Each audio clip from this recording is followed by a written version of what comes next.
ይህን የመቄዶንያን ይህን ቤት በር የሚከፍት ብቻ ሳይሆን ለመጽዋዕት የተቆለፉ ልቦችን የሚከፍት ቁልፍ ነው።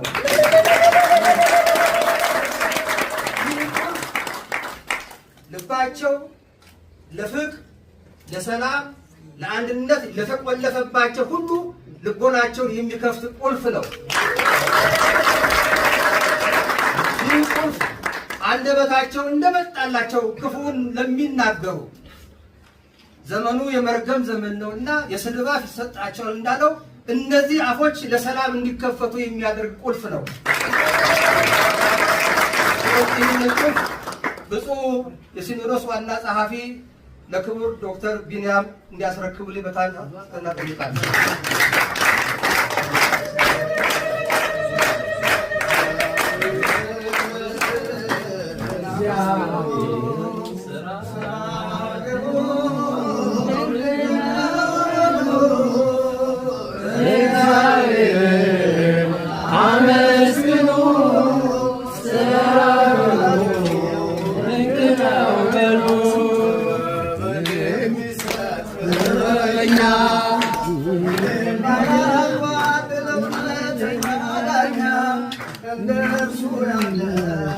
Under